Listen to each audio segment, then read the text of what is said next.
Dear learners, welcome back to WSE True Stories, where English learning becomes an unforgettable adventure. Every story we share brings not just knowledge, but deep inspiration, and today is no different. Imagine a man who could shape entire cities with silence, who believed that beauty came not from more, but from less. A man who used glass, steel, and space to tell the world, less is more. Today, we journey into the life of one of the most influential architects in modern history, Ludwig Mies van der Rohe. This is not just a story about buildings. It's about vision, discipline, and the power of clarity in a chaotic world. You will follow Mies through war, exile, artistic revolution, and personal sacrifice.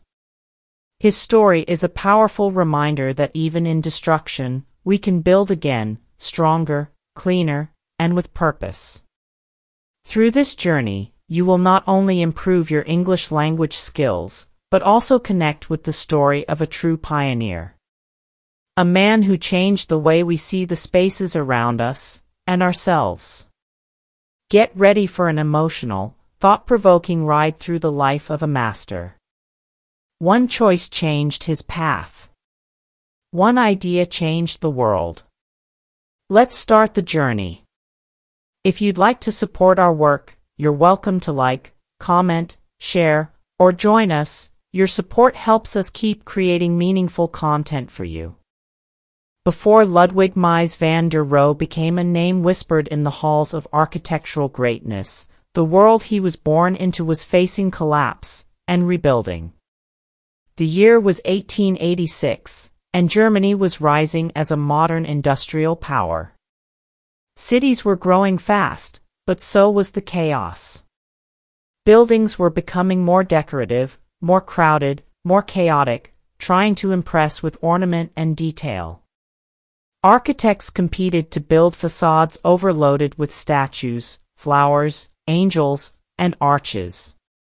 It was a world of visual noise. Mies, however, would come to believe that this noise was hiding something deeper, a loss of meaning. As a young apprentice in Berlin, he studied the old ways. He carved, measured, and drafted with care. But deep inside, he questioned, what if architecture didn't need to say everything at once? What if space could speak through silence? Around him, the world was shifting. New materials were entering the scene: steel, concrete, glass. Machines were changing how everything was made. Factories replaced farms. People left the countryside and crowded into cities. Life was faster, dirtier, less human. The old architecture could no longer contain the new world.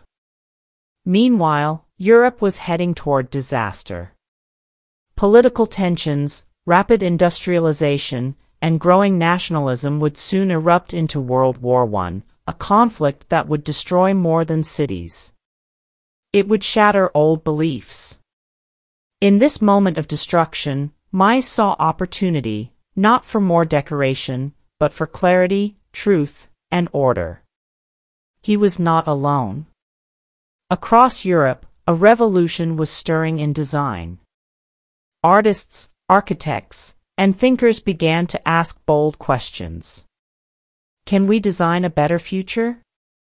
In the Netherlands, the De Stijl movement was reducing art to lines and primary colors.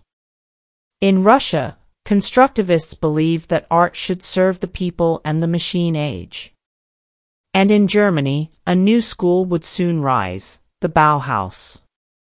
Mies would eventually become one of its leaders, but he did not start as a revolutionary.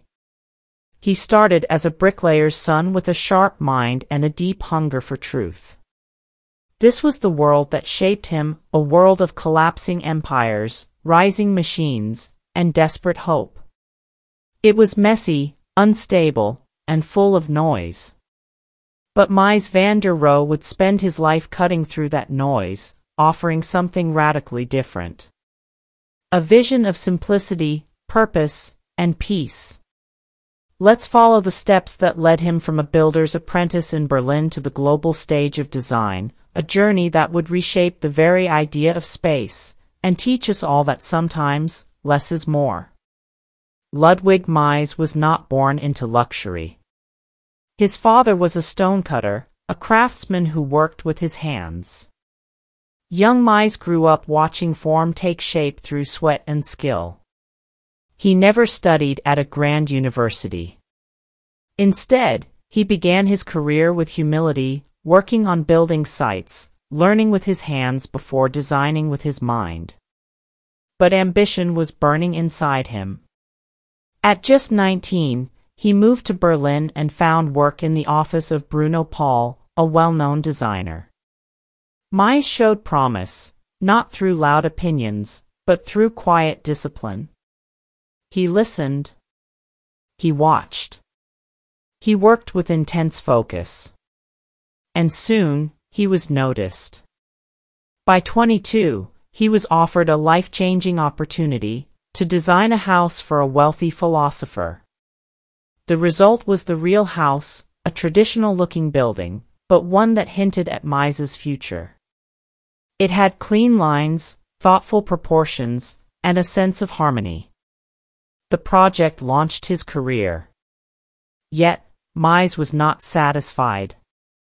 The war came, World War I, and like millions of others, Mies's life was disrupted. He served in the German army. He saw destruction firsthand. The cities he once admired were reduced to rubble. The classical styles he studied now seemed like relics of a world that had failed. After the war, Germany was in chaos, politically, economically, emotionally. And in this turbulence, Mies changed. He stripped van der Rohe from his name, simply calling himself Mies, a symbolic act. He wanted to break from aristocratic tradition. He wanted a new identity. A new voice. That voice began to speak through design. He began creating radical, unbuilt visions, towers of glass and steel that no one had dared imagine before. His glass skyscraper designs, drawn in the early 1920s, were not like anything else in Berlin or the world. They weren't just buildings. They were ideas. Bold ones. Transparent ones. To many, they seemed impossible. But to Mies, they were necessary. He joined the Bauhaus, the famous German school that united art, architecture, and technology. When the school struggled for direction, Mies was chosen as its final director. He brought discipline and calm. But the school was under pressure from the Nazis, who hated its modern ideas and international spirit. Eventually, it was forced to close. This was a painful turning point. Mies had tried to bring order and meaning to architecture in Germany, but politics was stronger than aesthetics.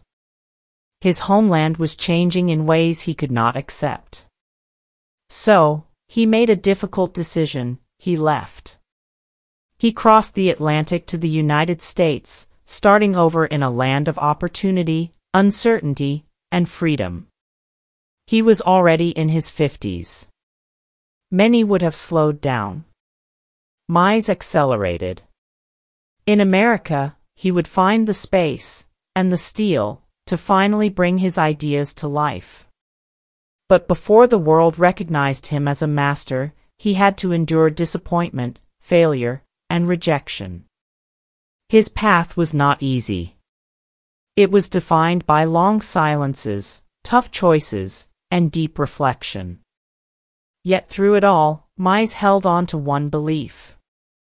That beauty was not in decoration, but in structure. That truth could be built, and simplicity could be sacred. This was the belief that would define his American chapter. When Mies van der Rohe arrived in the United States in 1938, he didn't speak much English. He was a foreigner with radical ideas. But even in a new land, he carried an old dream, the dream of building not just with materials, but with meaning. His first major stop was Chicago. There, he took on the role of head of architecture at the Illinois Institute of Technology, IIT. It was more than a teaching job. Mies was given the opportunity to design the entire campus, a blank slate. He embraced it. The result? A campus of clean lines, simple forms, and open spaces. No columns decorated with carvings. No roofs crowned with statues. Just clarity. Structure. Purpose. And then came one of his most iconic projects, Crown Hall, 1956. This was his masterpiece at IIT. A large, open hall made almost entirely of steel and glass. Inside, no walls divided the space, only air, light, and possibility. To Mies, it wasn't just a building. It was a statement, less is more. That phrase, less is more, would become his legacy. Soon, the world began to notice. He was commissioned to design the Farnsworth House, 1951, a weekend retreat in rural Illinois. The entire house was elevated above the ground, made with floor-to-ceiling glass walls and just 2 slabs of concrete, one for the floor, one for the roof. Inside, no distractions. Just space. Just light. For some, it was too radical. Too exposed. But for others, it was a revelation. The house became a symbol of minimalism and modern beauty. It was both a building and a philosophy, nature outside, simplicity inside, and nothing to hide. Then came 860 to 880, Lake Shore Drive, 1951, 2 residential towers in Chicago. These were among the first high-rise buildings made with exposed steel and glass. They were bold, black, and elegant, standing tall against the city skyline. They inspired a new era of skyscrapers. But it wasn't until Mies designed the Seagram Building in New York, 1958, that he truly became a global icon. Commissioned by a Canadian liquor company, the building rose like a perfect column on Park Avenue. Bronze-toned glass. Vertical lines of I-beams that didn't hide the structure, they celebrated it. And in front of the building? An open plaza, a rare sight in crowded Manhattan. The Seagram Building changed corporate architecture forever. It wasn't loud. It wasn't flashy. But it was powerful. Other architects started imitating the look, glass boxes rising in cities across the world. But few captured the spirit behind the form. Because for Mies, it was never about the box. It was about truth. Truth in materials. Truth in proportions. Truth in intention. Recognition followed. Awards. Lectures. Admiration. But Mies remained quiet and disciplined. He wasn't chasing fame. He was pursuing purity. And yet, even at the height of his career, he remained the same man who once worked beside his father in a stone workshop. Always refining. Always removing the unnecessary. Always searching for that one essential line that made everything else fall into place. He had crossed oceans, endured war, faced political exile, and now he had become a master of modernism. But he never lost his focus. He believed that architecture was not decoration. It was spiritual. It shaped how people lived, how they moved, how they felt. His buildings didn't shout. They whispered, with strength, elegance, and eternal clarity. Mies van der Rohe was not just an architect, he was a philosopher in steel and glass. but even the strongest ideals must live in the real world. And that world is full of compromises. At the heart of Mies's work was a deep belief: architecture should express truth. That meant no hidden structures, no fake materials, no unnecessary decoration. To him, a building was honest only when it revealed how it stood, what it was made of, and why it existed. But such purity wasn't easy to protect. Clients wanted flashy features. Developers cared more about cost than clarity. And cities demanded rules that didn't always fit his vision. One of his most famous battles was with Dr. Edith Farnsworth, the woman who commissioned the now iconic Farnsworth House.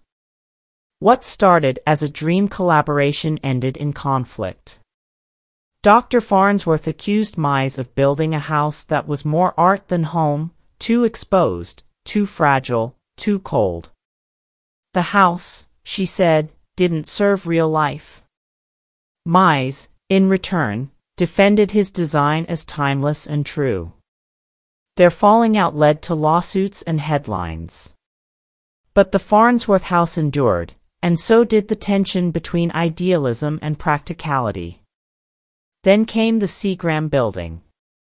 Though it became a masterpiece of corporate architecture, Mies had to bend.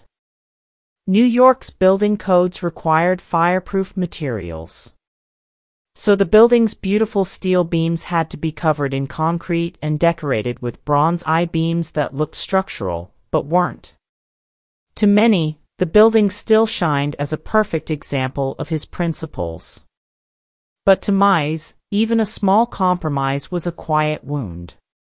He once said, "God is in the details." And in those details, he wrestled with modernity, money, and meaning. Yet, even in conflict, Mies stayed true to his deeper philosophy. He believed that architecture was not about style, it was about order. About creating a framework in which human life could unfold with dignity and freedom. That's why he loved grids. Grids gave structure to space. They were flexible, repeatable, and logical, like music or mathematics. In a chaotic world, the grid was peace. He also believed in universal space, a space without fixed divisions, where people could move freely, change layouts, live how they wanted. He wasn't designing for the past. He was designing for possibility. But not everyone agreed. Critics called his buildings cold, rigid, repetitive. They said his glass boxes lacked soul. That they belonged more to corporations than to communities. That they pushed people into small units and cities into sameness. Mies listened, but didn't argue. He didn't believe in loud debates. His answers were his buildings. Behind the quiet steel and glass was a deep moral vision, truth, clarity, and restraint in an age of noise and speed. He taught his students that a great architect must think like a philosopher and build like an engineer. Every line, every joint, every beam must serve a purpose, and nothing should distract from the essence. He once told a student, "Build only what is necessary. And build it beautifully." Mies van der Rohe was not trying to please the crowd. He was trying to touch something deeper, something eternal. His work may have looked simple, but behind every project was a long, quiet fight between his ideals and the real world. And though he sometimes lost a battle, he never gave up the war for clarity, honesty, and the noble purpose of space. By the 1960s, Mies van der Rohe was no longer just a radical thinker, he had become a living legend. Yet, even in his old age, he never saw himself as a celebrity. He preferred to work quietly, letting the buildings speak for him. And what they said, across continents, skylines, and generations, was powerful. From the Lakeshore Drive apartments in Chicago to the Toronto Dominion Centre in Canada, Mies's minimalist towers redefined modern cities. Their bold simplicity, open plans, and elegant proportions became a language other architects began to learn. But like all pioneers, he faced both admiration and criticism. Supporters saw purity, strength, and clarity. Detractors saw repetition, uniformity, and an alienating coldness. Some called him a genius. Others accused him of inspiring a wave of dull, lifeless buildings that copied his form without capturing his soul. Yet Mies never imitated.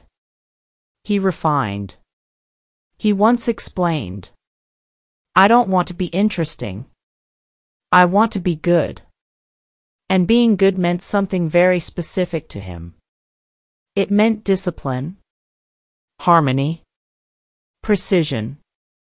It meant not just solving problems, but elevating the human experience through space. Mies's own experience was becoming more reflective as he aged. Though his body grew weaker, especially after being diagnosed with esophageal cancer, his vision remained clear.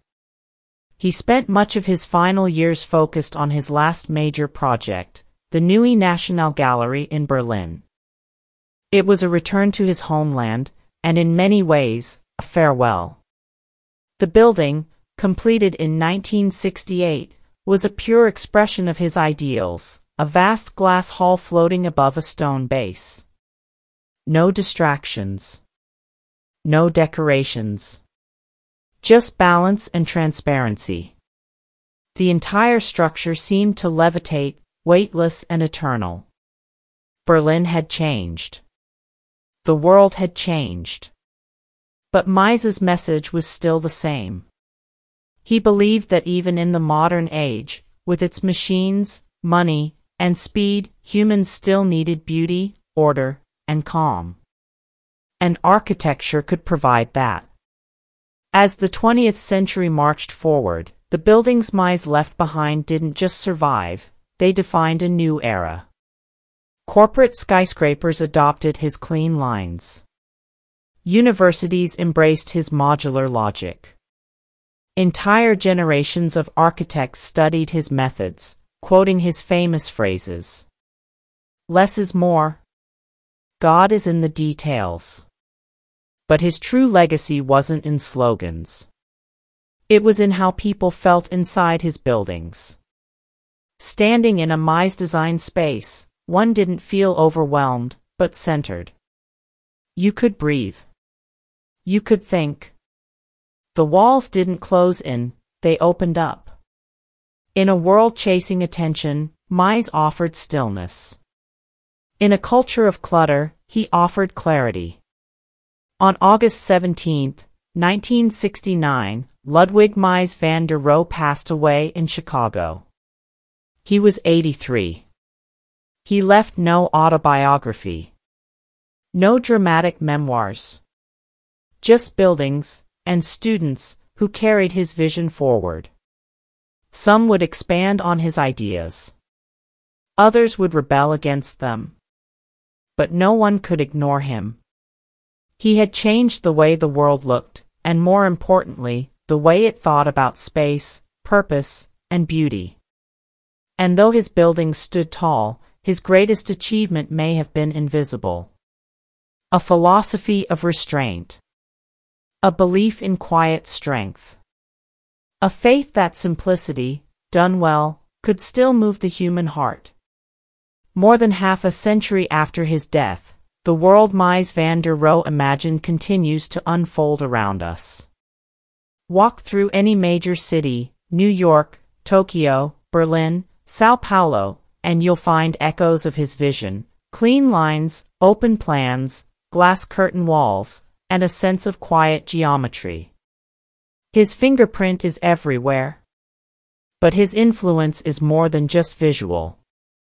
Mies reshaped how we live, work, and even think about space.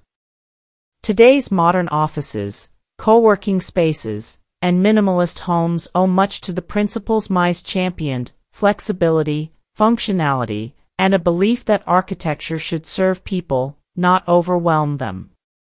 Have you ever stepped into a modern cafe where sunlight floods the room through large windows? Or scrolled through home design feeds filled with neutral palettes, sleek furniture, and uncluttered layouts? That's the world Mies helped build. But his impact goes even deeper. In an age defined by noise, Mies advocated for silence. In a time obsessed with more, he taught us the power of less. Minimalism today isn't just an aesthetic, it's a movement. From Marie Kondo's decluttering philosophy to the rise of tiny homes and capsule wardrobes, the idea that less can be more has entered mainstream culture. Mies planted that seed long ago. Yet, Mies also challenges us. He forces us to ask, what is truly necessary? Where is the line between simplicity and emptiness? And how do we balance function with feeling? Because let's be honest, his style isn't for everyone.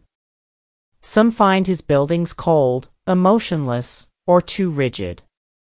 And in the wrong hands, his principles have been reduced to soulless glass boxes lacking warmth or humanity. That was never his intent. Mies didn't strip things away just to be minimal. He removed what was unnecessary so that what remained could be perfect. The space, the light, the proportion, the experience. That's what set him apart. In our fast-paced, overstimulated world, his work invites reflection. It asks us to pause, observe, and appreciate the details, the way light moves across a floor, the quiet rhythm of a grid, the calm of an uncluttered space. And that's why he still matters today. Because Mies didn't just build structures. He built a way of seeing. For students of design, his teachings are foundational. For creators across fields, from architecture to fashion to product design, his philosophy offers clarity in a world of excess. Even outside design, his ideas have relevance.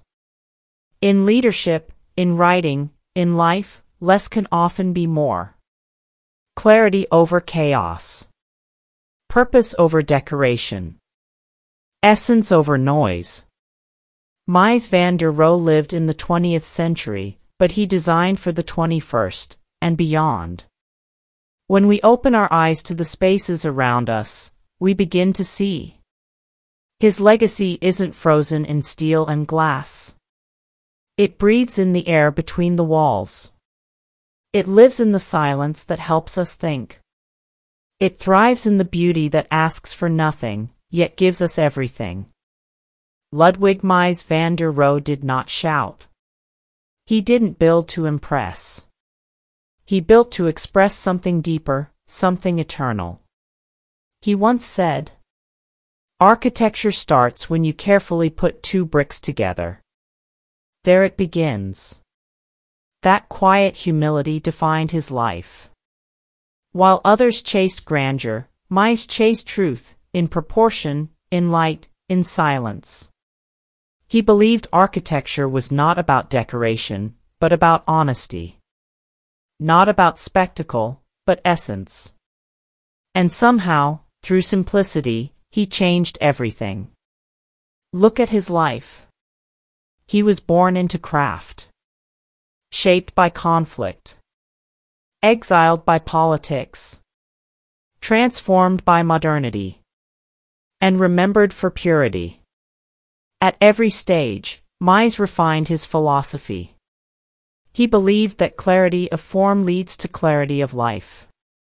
That simplicity, when done with care, reveals complexity in the most powerful way. His motto, "Less is more," wasn't just a design slogan, it was a life principle. But what does that mean for us, today? In a world drowning in noise, Mies invites us to be quiet. In a culture chasing attention, he teaches restraint. In times obsessed with speed, He asks us to slow down and look. To truly see. Look at a column aligned with the window. Look at how the floor stretches beyond the glass. Look at the space not as emptiness, but as invitation. That's the genius of Mies. He gave us spaces that breathe, that listen, that let us be. His buildings don't demand anything from us, they simply welcome us to exist inside them. And maybe that's the most radical thing of all. He didn't just design buildings. He designed experiences of stillness, of focus, of reflection. For English learners, for architects, for anyone navigating complexity, Mies offers a lesson that transcends buildings. The essentials matter. Whether you're writing, leading, teaching, or creating, remember his method. Strip away the noise. Find the structure. Let beauty arise from clarity, not clutter. And if you ever feel overwhelmed by too much, too many words, choices, tasks, ask yourself, what would Mies do? He would subtract, refine, simplify, until only what's needed remains and shines. Even in the age of AI and digital noise, the legacy of Mies van der Rohe whispers to us still. A whisper that says, don't be afraid of empty space. Don't be afraid to do less, but do it better. Don't chase attention. Pursue meaning. Because in the end, Mies showed us that true greatness isn't found in how much you say. It's found in how well you say it, with fewer words, fewer lines, but more truth. And that's the real power of less.